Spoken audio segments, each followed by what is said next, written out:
Yeah, for sure. Moving on to the other game, Bucks versus the Lions.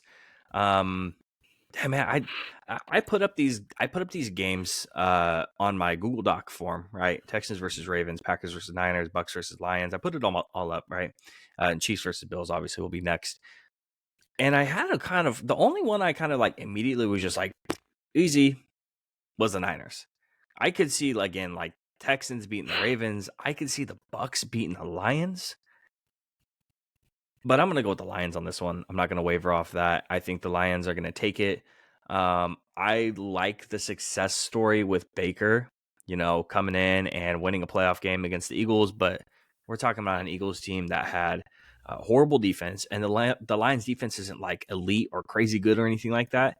But it's better than the Eagles. So there's that. And then we're talking about a terrible Eagles offense at this point in the season, and the Lions offense is better than that. And the Bucks defense sucks. It really sucks. It's not good. It's just as bad. Though. It shouldn't, but it is. Because It's they have almost talent. as bad as the Eagles defense. Their numbers are literally Eagles ranked 23rd in a category. They're ranked 22nd. It's that close with them.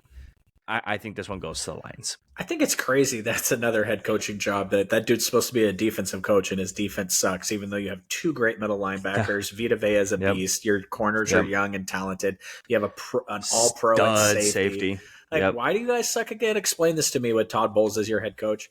For that reason, like I just outlined, I think they can beat the Lions. I think the Lions I think they had their Super Bowl last week.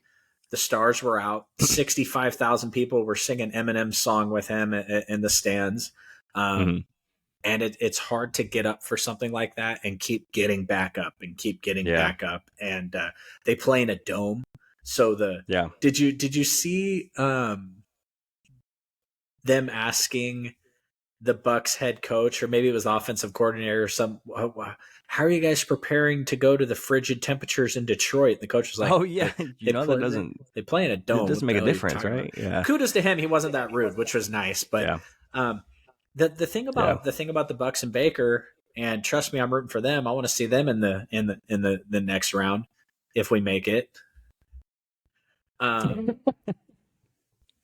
They're just playing with found money. It's like the Packers last week. They didn't know they were supposed to get blown out by the Cowboys. They just came out and played their game. I think the Bucks are going to do the same thing. I think it'll be really, really close. It's going to be Lions, Rams all over again. Hopefully they don't burn their timeouts too early. Maybe a fumble, maybe a punt return, maybe something crazy happens in the playoffs, and we have maybe a Stephon Diggs moment when he played for the Vikings and the guy tries to make the tackle with his head down. Something crazy happens in the game. The Bucks win and they go to the NFC Championship game. What a turn. That'd be crazy. My foreman is he's a Bucks fan. So, shout out to him. But unfortunately, I'm rooting against you this week. Was with you last week, but not this week.